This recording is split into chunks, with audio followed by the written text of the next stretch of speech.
few shonen series can truly say that they were memed into relevancy. In this video, I'll be discussing the rising star of Shonen Jump, Kagurabachi, a series written and illustrated by Takeru Hokazono. If you are a Bleach fan, then Kagurabachi is the perfect next series for you to get into. In this video, I'll be discussing the similarities between Bleach and Kagurabachi, with how both series have powerful swords which are tied to the souls of their users, and how both protagonists of Bleach and Kagurabachi have a very deep personal mission, which enables them to form a strong bond with their sword so that they can wield the power to face off against all of the threats in the story. So while also discussing the similarities between Bleach and Kagurabachi, I'm also going to be completely breaking down and analysing the first major story arc of Kagurabachi, as I'll be explaining how this new title lives up to the hype and why it is perfect for Bleach fans. So with Kagurabachi gaining a lot of attention, there is no better time than now to get into the series, so join me as I break down the Versus Sojo arc. Hopefully by the end of this video you'll have a solid introduction to the world of Kagurabachi so that you're ready to dive into the series. We got really tired of the same old boring anime shirts, so we decided to launch Getsuga.com with the aim of creating designs inspired by our favorite anime and manga. We came up with designs that look cool and represent all of our favorite stories. Check out the latest Instinct collection, which features some amazing designs like this Frosted Heavens design inspired by Toshiro Hitsugaya, or this Instinct design inspired by Holo Ichigo, and my personal favorite, which is the Heart design, which was inspired by Ukiura Shifa. Do not miss out, go to Getsuga.com and wear your favorite stories. Before getting into the specifics of Kagurabachi's first story arc, I want to spend some time explaining the similarities between Bleach and Kagurabachi. While not entirely the same, the two series have enough similarities which have convinced me that Kagurabachi is the best new generation series for fans of Bleach to get into. Firstly, Kagurabachi, like Bleach, has a story centered around powerful swords which manifest unique powers that are extensions of their users. Zanpakuto in Bleach are manifestations of a Shinigami soul, and they also have two release states which are Shikai and Bankai. Similarly, in Kagurabachi, the concept of enchanted blades allow their users to wield immense power, and this is amplified by the user's spirit energy. Enchanted blades have the power to alter reality depending upon the will of the user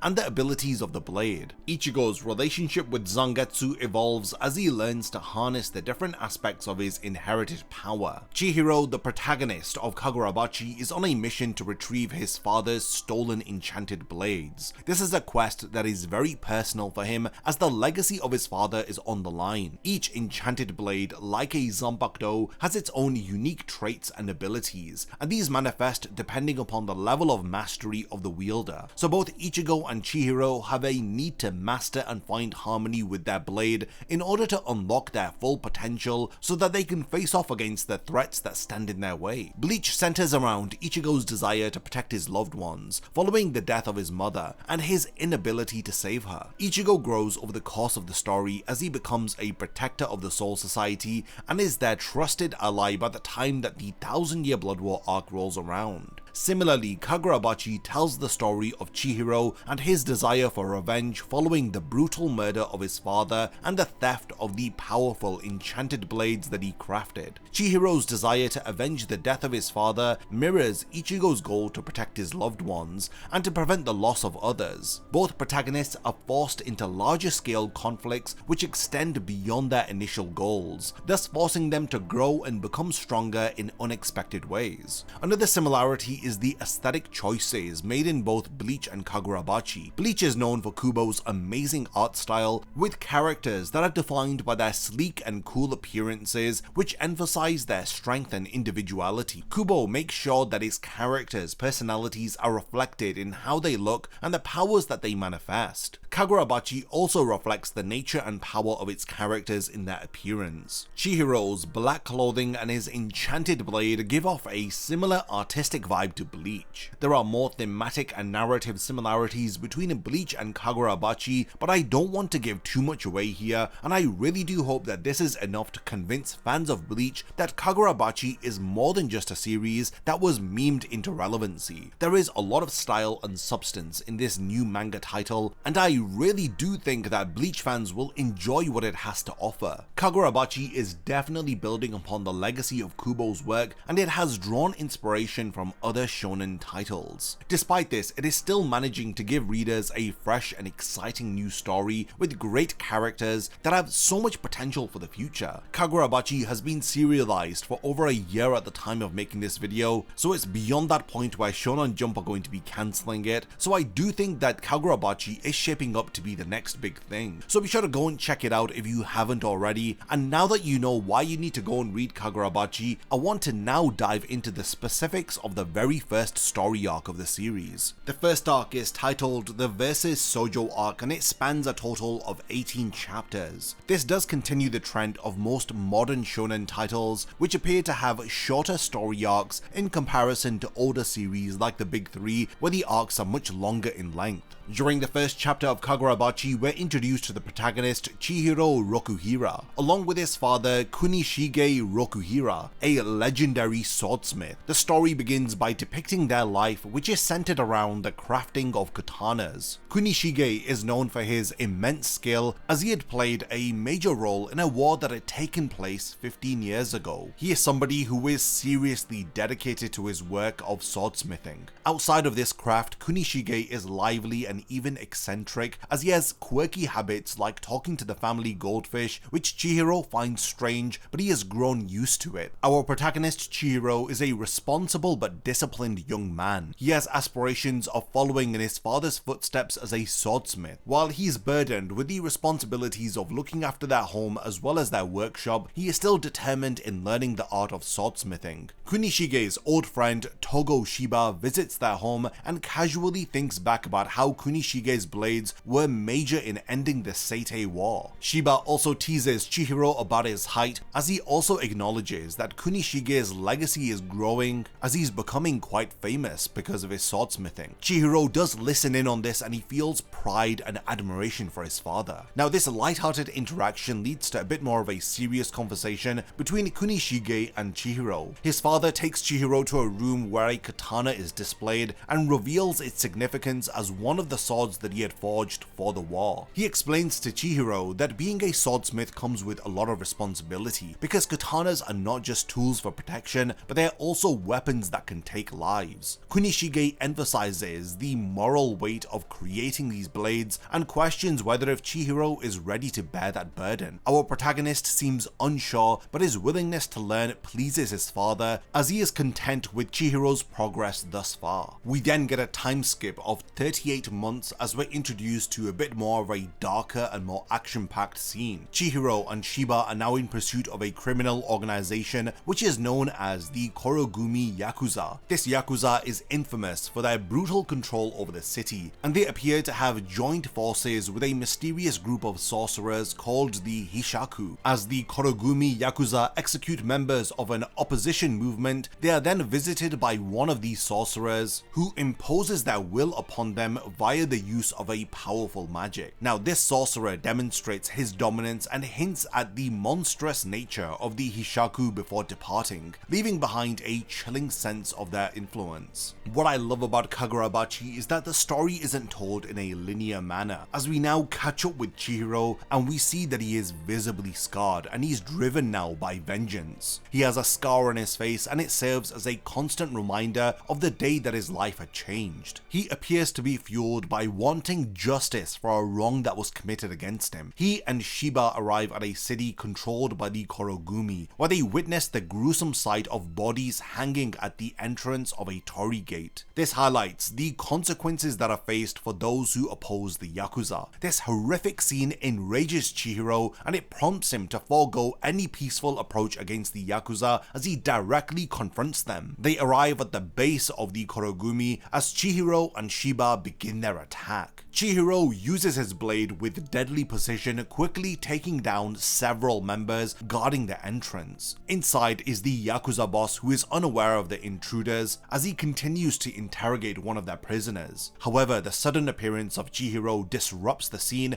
as it leaves the boss and his subordinates at a loss for words. Shiba, who remains outside, gives some insight into Chihiro's abilities as he reveals that Kunishige, Chihiro's father, had infused Chihiro Chihiro's katana, which is named Enten with sorcery, thus making it an enchanted blade that has unique powers. As Chihiro enters the building, he draws his sword Enten and summons two goldfish. One is black and the other is tricolored, and these goldfish appear to be linked to the power of the blade. These goldfish are eerily similar to the ones that Chihiro's father had kept in his home, which he had used to talk to. With Chihiro's blade enhanced by the power of the goldfish, he unleashes devastating attacks, and he uses a technique called Kuro, coating his blade in black energy as he launches a flying slash which effortlessly cuts through the Yakuza in front of him. He defeats the remaining Yakuza as Chihiro demonstrates his incredible skill and mastery over his blade Enten. The chapter begins to wrap up with Chihiro confronting the Korogumi boss, demanding information about the Hishaku. While the boss initially refuses to talk, Chihiro's cold and calculated demeanor, combined with a threat that his enchanted blade poses, forces the boss to reveal what he knows. He tells Chihiro that the Hishaku are no ordinary group, as he describes them as monsters. But Chihiro is not bothered by this, as he's determined to face them regardless of what power they possess. The first chapter of Kagurabachi sets the stage for a story of vengeance and responsibility as well as growth. We're introduced to Chihiro's quest to retrieve his father's stolen enchanted blades, as well as his mission to confront the Hishaku, as he wants to honor the legacy of his father. The second chapter of Kagurabachi, titled Heaps, continues to build on the story, as we get more of an insight into the tragic backstory of Chihiro and his father Kunishige. The chapter begins with a shocking event as the head of the Korogumi Yakuza explodes. This is the individual that Chihiro was questioning at the end of chapter 1. This was caused by a trap that was set by the Hishaku, the group of sorcerers that are responsible for Chihiro's quest for vengeance. We see that a large branch resembling a tree grows from the head of the Yakuza boss, killing him instantly before he can reveal any more information about the group of sorcerers. Shiba acts very quickly as he rescues a victim of the Yakuza, as we catch up with Chihiro, who appears to be physically unharmed, but he is very drained from the intense confrontation with the Yakuza. Shiba comments on how Chihiro has grown as a fighter in just the span of 3 years, but notes that he has yet to fully master the true potential of his enchanted blade Enten. Shiba and Chihiro get ready to leave the city, as their next destination appears to be Tokyo, where they plan to regroup and continue their hunt for the Hishaku. Now we learn more about Chihiro's motives when the story shifts to a bit of a flashback 3 years ago, where Chihiro's life was changed forever. This flashback reveals the tragic moment when Chihiro's father Kunishige was killed. We find out that their home and workshop, which was protected by a magical barrier, was suddenly attacked by sorcerers from the Hishaku. Chihiro was badly injured during the attack, and he awakens to find the house in ruins and his father dead in his arms. All 6 of the enchanted blades that Chihiro's father had created and secured in their cellar ended up being stolen by the attackers. This tragic moment fills Chihiro with grief and a sense of responsibility. The death of his father and the loss of the stolen blades becomes the driving force behind Chihiro's quest for vengeance against the Hishaku. Chihiro thinks back to the teachings of his father as he recalls how Kunishige had introduced him to the enchanted blades. Each blade had its own unique abilities, and Kunishige had always encouraged Chihiro to craft blades with a deeper purpose, emphasizing the importance of considering what kind of katana the world truly needs. Kunishige's philosophy on swordsmithing runs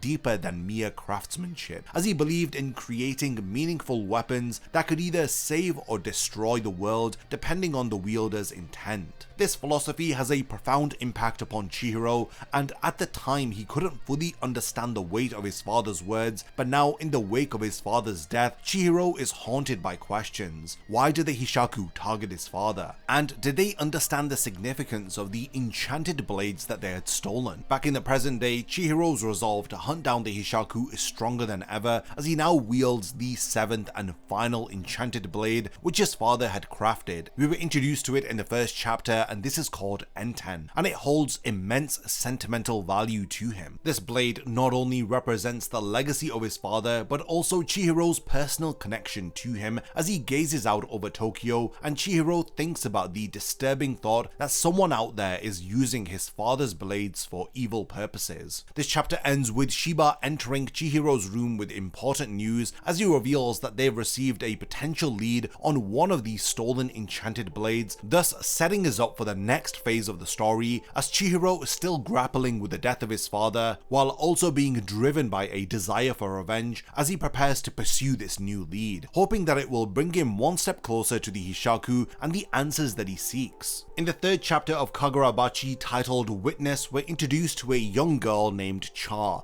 and she becomes central to the plot as Chihiro and Shiba investigate her claims about having witnessed an enchanted blade. Chapter 3 starts with Shiba visiting Cafe Haru Haru, a establishment that's run by Hinao. This now functions as a hub for sorcerers and it connects them with potential employers. Hinao had been looking out for any information regarding the Hishaku, but over the 3 years since the death of Kunishige, she hasn't really made any significant progress. She recently contacted Shiba and Chihiro about a girl who possibly has seen an enchanted blade. This girl Cha seeks protection from a formidable sword wielder who is pursuing her. When Shiba and Chihiro meet Cha at Hinao's cafe, they are understandably skeptical of her story as they find her testimony to be unreliable. Cha emphasizes that the sword wielder chasing her possesses a powerful sword, which she says emits clouds, which is a specific and unusual detail. Chihiro, unsure whether to believe her, decides to take her out for a meal at a soba restaurant, hoping to gather more information from her. While they are eating, Cha becomes visibly uncomfortable when pressed for more details, further fueling Chihiro's doubt. Despite his skepticism, he feels responsible for her, which is a trait that's developed from caring for his father in the past. As Cha reluctantly shares more information, she mentions that the sword wielder has several underlings that are working for him. Just as their conversation begins to pick up,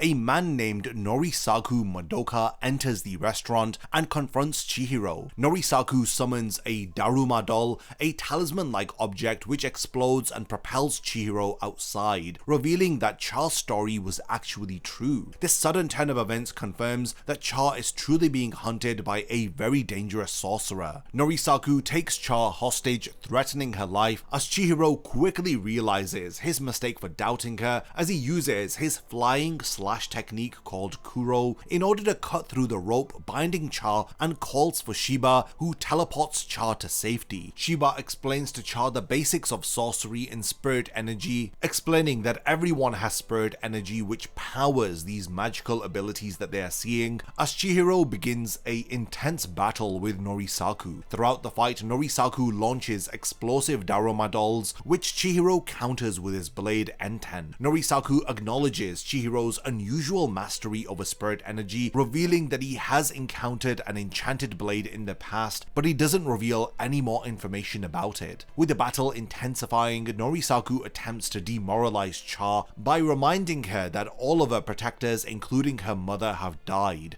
This is a cruel attempt in order to shake her spirit, but Chihiro promises to protect her as he is driven by their shared goal of hunting those who are chasing after her, as they appear to be linked to the theft of the enchanted blades. Cha begins to get anxious when she sees Chihiro temporarily overwhelmed by an explosion, but he quickly recovers and asserts that he will not let Norisaku hurt her. With the fight reaching its end, Chihiro unleashes a powerful attack using the red goldfish Aka as it absorbs one of Norisaku's explosions and redirects the energy back at him, knocking him down. With Norisaku seemingly defeated, Chihiro demands answers about his motives, along with who he is working for and the whereabouts of the enchanted blade known as Cloud Guga. Chapter 5 begins following the fight against Norisaku Madoka as Chihiro and Cha return to Cafe Haru Haru. They thank Hinao for her help and information as they express gratitude before they head out in Shiba's car in order to get some food for Cha. During the journey, Chihiro recalls the interrogation of Norisaku, which Shiba had to take over due to Chihiro's injured state following the fight. Cha sneaks into Chihiro's car for protection, revealing little information about why she is being pursued. Cha sneezes within Shiba's car and reveals that she has snuck into the car for protection. Chihiro once again asks her about about why people are after her, but Cha doesn't really provide any new information to them. The two enjoy their time together as they stop at various shops, with Chihiro indulging Cha in a request for food. Meanwhile, back in the abandoned warehouse, we see Shiba interrogating Norisaku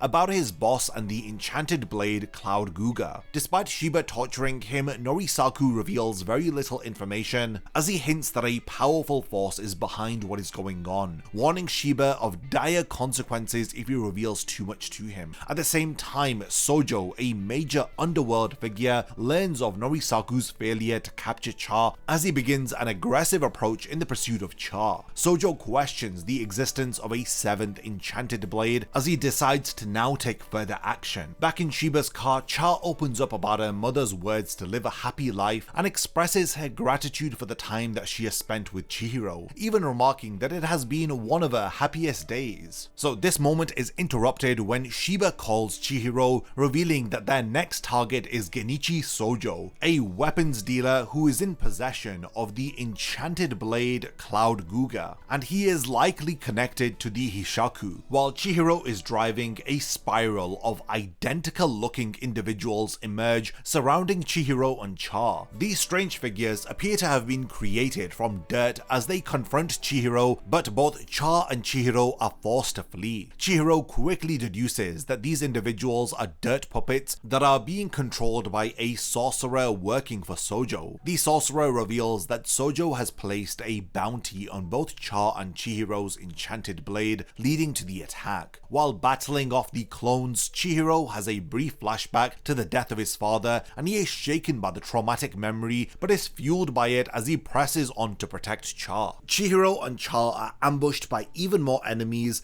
and this time in the middle of town. The sorcerers pursuing them taunt Chihiro, revealing that Sojo has publicly offered a reward for capturing Cha and obtaining Chihiro's enchanted blade. He now, having discovered the bounty, tries to contact Chihiro to warn him as he faces off against the sorcerers. He notes that their bodies dissolve into mud-like forms when they are struck, leading him to suspect one of them possesses the ability to manipulate the earth. With the battle continuing, one of the attackers reveals their familiarity with the enchanted blades, referencing their immense power from the Seitei War, but commenting that Chihiro's current abilities do not match the intensity that they had witnessed before. They deduce that this is because of Chihiro's lack of experience, as he doesn't have the level of skill compared to the previous wielders of the enchanted blades. Chihiro thinks back to a meal that he had shared with his father, and this is mirrored with the haunting memory of cradling his father's lifeless body. The sorcerers responsible for the attack gloat about his ability to manipulate brainwaves and to trigger traumatic memories within people. Chihiro struggles to stand, grappling with the weight of his father's death, but ultimately uses this pain in order to fuel his next move. He reaches for his sword and swiftly beheads the trauma-inducing sorcerer, followed by defeating the puppet sorcerer and his clones. After the fight, Cha finally reveals the truth behind why the sorcerers are after her. She confesses that they are pursuing her because of her unique physical abilities, which include incredibly fast healing. Cha hesitated to share this information earlier out of fear that Chihiro and the others may have exploited her. However, after seeing Chihiro protect her, she now trusts him. Chihiro is hungry after vomiting from the trauma that he was forced to endure, as Cha shares food with him, thus deepening their bond. In chapter 7, they face yet another ambush, but this time it's from multiple directions. Just as Chihiro gets ready to fight, a strange man intervenes, swiftly taking out two of the attackers without using sorcery, as the individual had relied only on his skill and dexterity. We learn that this man is Azami, who is revealed to be an executive member of the Kamunabi, a government-affiliated organization which deals with national threats, and they are different from ordinary civilian sorcerers. Azami and Chihiro exchange greetings, having not seen each other in some time, as Azami accompanies them to Cafe Haru Haru, where he explains that the Kamunabi cannot directly intervene in Sojo's pursuit of Cha, but they acknowledge that the enchanted blades pose a major threat to the nation. Azami reveals that Sojo has been a thorn in Kamunabi's side for over a decade, continuing to operate in the criminal underworld despite their efforts to stop him. Azami Azami tells Chihiro and Shiba about an upcoming black market auction called the Rakuzaichi. This is where one of Chihiro's father's legendary enchanted blades, called the Shin-uchi, will be sold by Sojo. Azami warns Chihiro that he is not yet ready to face off against Sojo, but Chihiro is determined to recover his father's blades,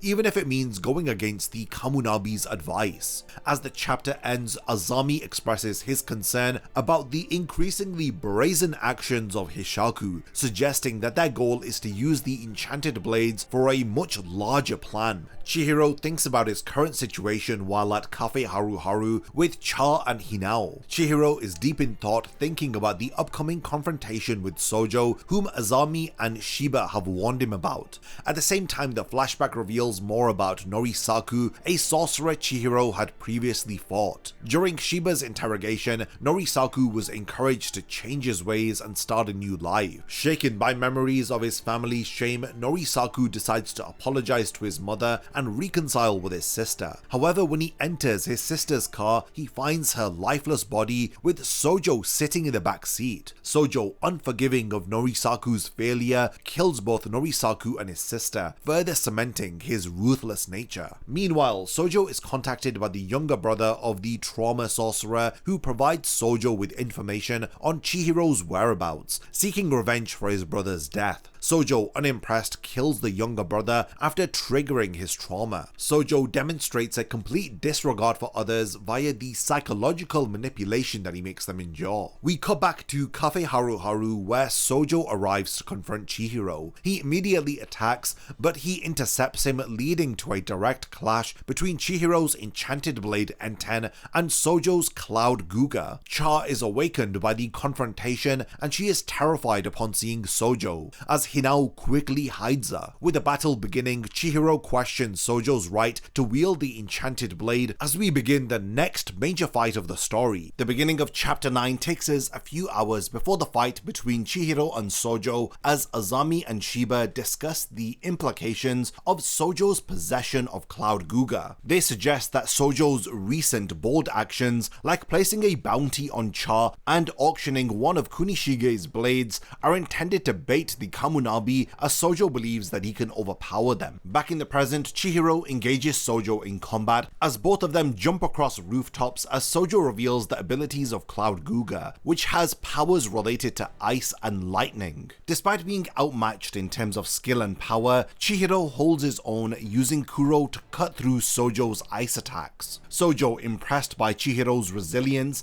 asks about Chihiro's motivation for wielding the enchanted blade. When he responds that he fights to protect the weak and defeat evil, Sojo is disappointed, dismissing Chihiro's altruistic goals as unworthy of Kunishige's weapons. Sojo reveals his belief that Kunishige's true purpose in crafting the blades was for them to be instruments of massacre, not heroism. He aims to demonstrate this by attacking a crowded area, charging Cloud Guga with lightning. Chihiro recognizes the danger and absorbs the lightning with Aka, redirecting it towards himself. Chihiro is now severely injured as he prepares to unleash his strongest ability, Nishiki. He is planning to finish the fight before the Kamunabi arrive. After activating Nishiki, it augments his strikes with spirit energy, giving him a temporary boost in power and speed. When Sojo taunts Chihiro, questioning his motives, Chihiro inadvertently reveals his lineage as Kunishige's son, shocking Sojo. As the fight continues, Sojo uses his ability Yui to create ice spikes which force Chihiro into a specific attack pattern. Chihiro attempts to outmaneuver Sojo, but the latter anticipates his movements, demonstrating his higher level of combat experience. Just as Chihiro gets ready to make a final attack, he notices a car carrying Cha's severed leg. This was planted by Sojo's men as a distraction. Chihiro rushes towards the car, abandoning the fight with Sojo in order to save Cha. While running after the car, Sojo prepares another lightning-based attack, but it's blocked by Shiyumi Harima's Gansui. This is one of Gamunabi's anti-Cloud Guga special forces. These special forces, which consist of 5 members along with Azami and Shiba, arrive onto the scene, thus forcing Sojo to retreat. Sojo uses his enchanted blade to summon a cloud of mist as he disappears before the Kamunabi can capture him. him. Chihiro is still chasing after the car as he decapitates Sojo's men but finds only Char's severed leg inside the car, realizing that he has been tricked. Exhausted and on the verge of collapse, Chihiro is rescued by Shiba, who informs him that Sojo has escaped. Meanwhile, Sojo returns to his hideout where his men experiment with Char's healing abilities. Now aware that Chihiro is Kunishige's son, Sojo is determined to learn more about Cloud Guga and continue his plan to surpass Chihiro's father. The beginning of chapter 11 sees Chihiro regain consciousness in a hospital with his body heavily bandaged from the brutal fight with Sojo. Shiba and Azami visit him, explaining the decision to place him in a public hospital instead of the Kamunabi's private facilities.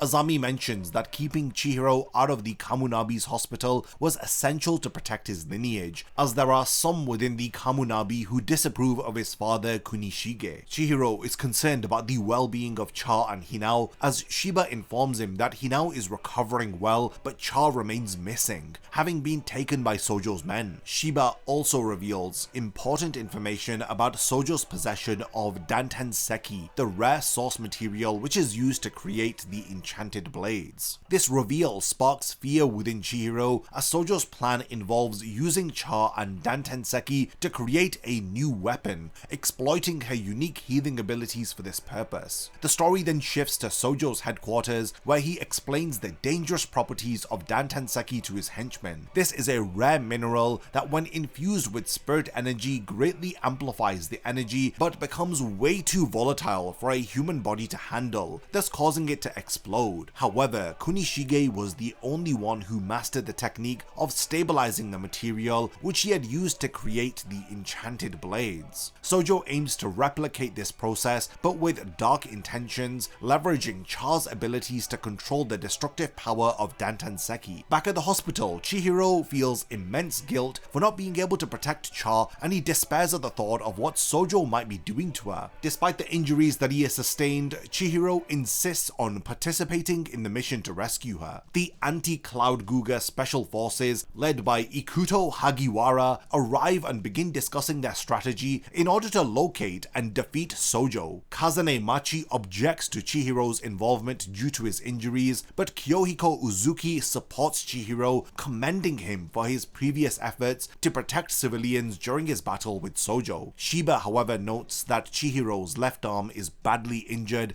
and he won't be combat ready for at least a month. To address this, Ikuto proposes a compromise, as the anti-Cloud Guga special forces say that they will engage Sojo directly, while Chihiro's role will be to covertly rescue Cha. Although some members of the team have reservations about this plan, Chihiro agrees without hesitation, driven by his concern for Cha and his sense of responsibility over her. Kamunabi's elite squad begins executing their plan to take down Sojo after the strategy meeting. Ikuto orders Makoto Kasahara to scout Sojo's new hideout, as he has already evacuated his previous headquarters. The team then prepares to move out once the location is confirmed. As Chihiro rests in hospital, Shiba observes his determination, as he reflects on his own experiences alongside Azami and Kunishige when they were younger. 49 hours after Chihiro awakens, he receives a call from Kamunabi signaling the beginning of the operation. Meanwhile, Sojo is seen in a bathhouse contemplating the recent revelations about Chihiro. He finds it hard to believe that Kunishige had a son, as there were no prior records of this, and is surprised by the existence of a 7th enchanted blade. This revelation troubles Sojo, as Chihiro's ideals and motivations completely contradict his own. Sojo, who views Kunishige's blades as a tool of destruction, is disturbed by Chihiro's more heroic goals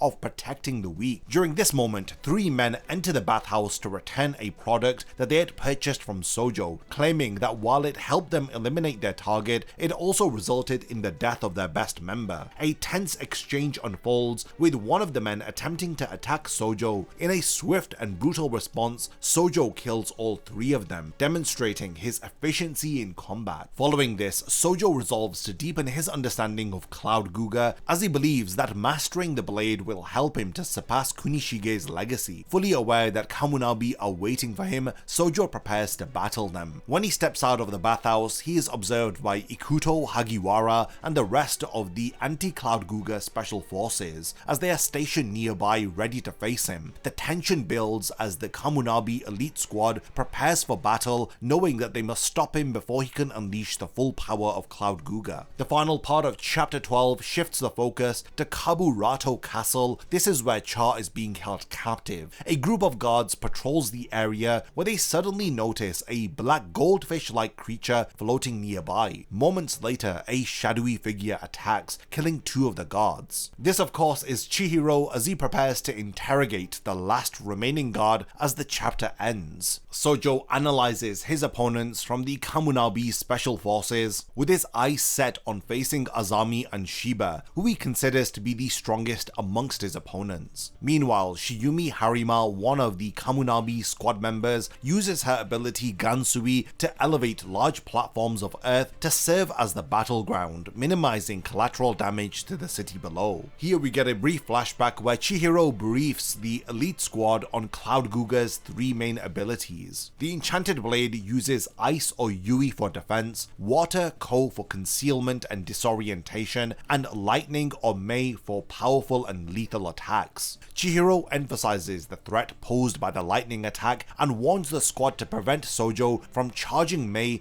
as a fully charged Mei could be deadly. Back in the present day, the elite squad follow Chihiro's advice and implement a strategy to overwhelm Sojo. They bombard him with a series of attacks to keep him from charging Mei. However, Sojo is able to cleverly combine his water and lightning abilities as he sprays the area with water before unleashing a low charged Mei attack, which strikes the soaked Kamunabi members, causing them significant pain. Despite this setback, they quickly recover and use their powers to trap Sojo as they buy time to strike back while Sojo's Mei is recharging. Meanwhile, Chihiro follows the information that's been gathered from a captured guard and sneaks into Kagurabachi Castle in order to rescue Char. He carefully watches the area, knowing the entrance to the lab where Char is held is heavily guarded by sorcerers, including the Mohawked twins. As he prepares to move, he recalls his father's teachings about the true realm. This is the hidden potential of the enchanted blades, which can only be unlocked by a skilled wielder. Chihiro knows that he must rely on this knowledge to face the challenges that he has ahead. Chihiro had also relayed this information with the Kamunabi squad before their raid had begun, as he explains that the enchanted blades' powers are not limited to their known abilities, as they can adapt and grow based upon the wielder's will and understanding. Back in the present, a weakened and injured Chihiro is ambushed by a visor-wearing sorcerer while hiding in the rafters. Using his non-dominant hand, Chihiro struggles to defend himself, eventually cutting the lights with Kuro and retreating. Meanwhile, Shiba outside the castle hears the commotion and is distracted by other sorcerers, preventing him from helping Chihiro. Despite his injuries and doubts about his ability to save Char, Chihiro remembers his father's advice to stay calm and be flexible when feeling overwhelmed. He remembers how Kunishige encouraged him to find his own path and to trust in his own abilities. Empowered by these memories, Chihiro prepares himself to confront the sorcerers, summoning a school of small black goldfish as he gets ready to use his new technique called Kuro Shred. This technique is a refinement of his usual attacks, allowing for more precise, rapid strikes while consuming less energy. In chapter 15, Chihiro demonstrates the full potential of Kuro Shred as he swiftly defeats the sorcerer guarding the entrance to the lab where Char is being held, using his new technique to deliver multiple slashes with smaller goldfish, thus making the technique more efficient and less draining. His newfound focus and understanding of the true realm allow him to utilize Nishiki, accelerating his movements as he eliminates the remaining guards. Further flashbacks reveal the tragic history of the Kyonagi clan, to which Char belongs to. After the Seitei War, the Kyonagi were hunted down because of a false rumor that consuming their flesh would grant an individual immortality. Char's mother had been the sole survivor of the massacre and lived in hiding until Sojo captured her. She sacrificed herself to help Char escape, setting fire to Sojo's research facility to ensure her daughter's freedom. This tragic backstory adds so much emotional depth to Char's character, and it highlights Chihiro's determination to protect her. After Char is rescued, Chihiro offers her a sandwich and the two share a tearful reunion as Cha expresses her relief that Chihiro had returned to save her, even though she feared that he might arrive too late. We then see the two of them emerging from Sojo's lab as he is carrying Cha on his back. The strain of using Nishiki is evident as Chihiro is struggling to walk. The physical toll that these techniques have taken on his body is evident as Cha notices his injured hand as she utilizes her clan's unique healing ability and begins to heal him,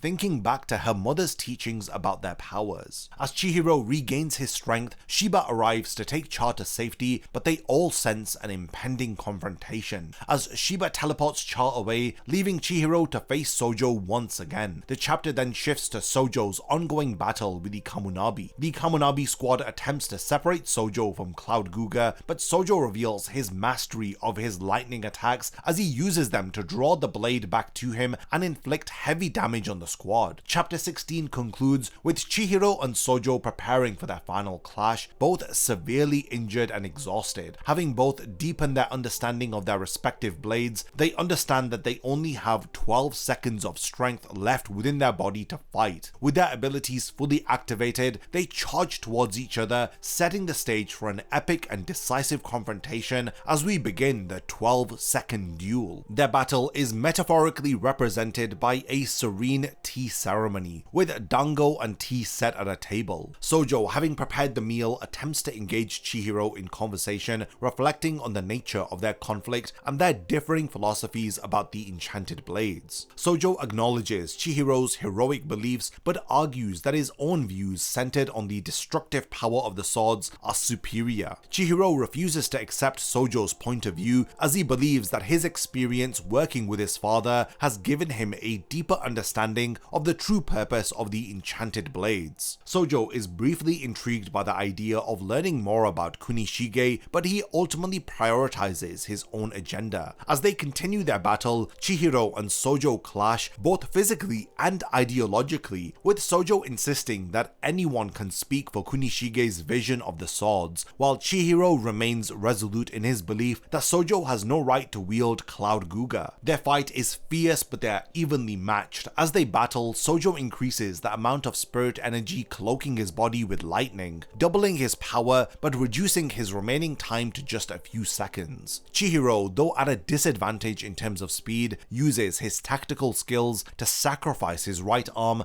allowing him to create distance and counterattack. The tension builds as Sojo prepares one final lightning strike, but Chihiro uses a combination of Nishiki and Kuro, and he manages to sever Sojo's left arm and destroy Cloud Guga, rendering Sojo powerless. When the dust settles, Sojo is severely wounded and exhausted, and realizes that the enchanted blades had chosen both him and Chihiro. However, Chihiro asserts that while the blades may have chosen Sojo, he will never measure up to Kunishige. Just as Chihiro is about to collapse from his injuries, Shiba arrives, teleporting in to support him. Meanwhile, a mysterious sorcerer quietly takes the briefcase containing the precious Dantenseki that Sojo had brought with him. This individual disappears with the briefcase before Shiba can fully register what has happened. In chapter 18, the aftermath of the battle begins to unfold as Sojo appears to be fatally wounded and weakened from overusing his spirit energy. He does try one final act of defiance as he crawls towards the lab as he reaches for the Dantenseki crystals, hoping to use his newfound understanding of the enchanted blades to harness its power and to match Kunishige's abilities. However, the Dantenseki violently rejects him, causing his right arm to erupt in flesh wounds. Despite his best efforts, Sojo's attempt to control the crystal fails and he is left confused and powerless. Back in the courtyard, Cha insists on healing Chihiro's severed arm, though she struggles visibly frustrated by her inability to fully master her healing abilities. Chihiro reassures her that her earlier healing of his left hand allowed him to defeat Sojo. Shiba consoles Cha, explaining that her powers may take time to develop. As Sojo Sojo's life nears its end, he makes one last desperate attempt to use Dantanseki. Channeling the last of his spirit energy into the crystal, Sojo triggers a huge explosion which destroys the entire castle. In his final moments, Sojo screams Kunishige's name as he is haunted by Chihiro's parting words, which were, though the enchanted blades had chosen him, he could never be an equal to Kunishige. Shiba teleports Chihiro and Char to safety just as the castle explodes, ensuring their survival. 10 days after the events that had unfolded at Kaburato Castle, the Kamunabi leaders convene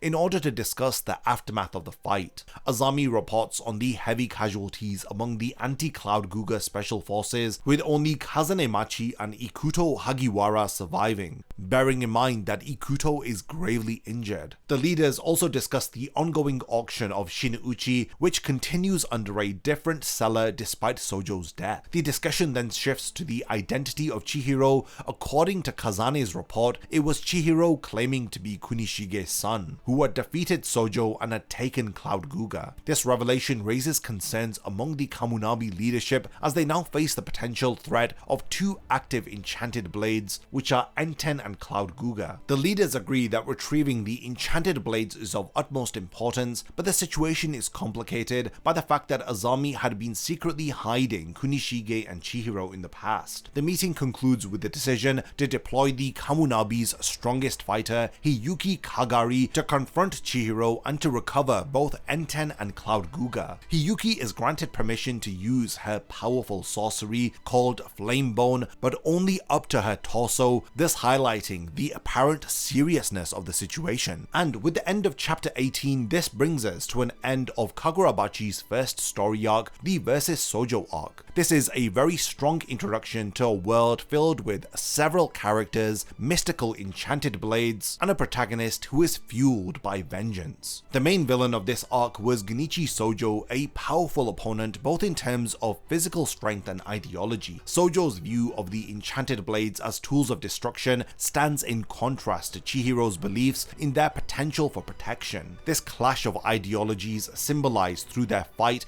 is one of the most significant aspects of the story thus far. Sojo wasn't a one-dimensional villain, as he believed himself to be the rightful successor to Kunishige's legacy. Also, during this first arc, we learn about the concept of True Realm, which was introduced by Chihiro's father, and this adds a lot of intrigue to the potential of the enchanted blades. The True Realm allows a blade wielder to unlock the full potential of an enchanted blade based upon their understanding and willpower. Honestly, I really love the pacing of this story arc. I feel like it does an amazing job of balancing action, flashbacks, as well as character development. And the final battle between Sojo and Chihiro was really intense and it was well paced. Honestly, this story arc successfully sets the stage for the future of Kagurabachi, and I truly loved what it had to offer. I love all of the concepts that have been introduced. I'm really interested with the characters that we've met so far, and there really is enough going on to grab my attention to continue reading on to the next story arc. So we have reached the point of the video where I do want to hand over the discussion to all of you. What are your thoughts about Kagurabachi's Versus Sojo arc?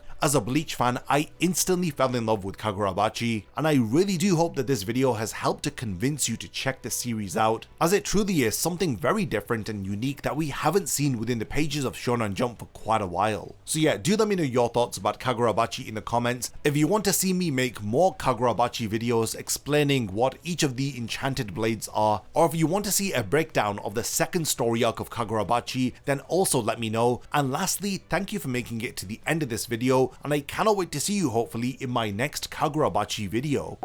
If you enjoy my content, then you can support my channel through Patreon for as little as $1 a month, or even through YouTube by becoming a channel member. You will gain access to exclusive channel perks and a Discord server which I frequently use. So become a member of my Zero Division and be the first to know about my upcoming videos. And once again, thank you for sticking around till the end of the video, and whatever you contribute will mean a lot to me.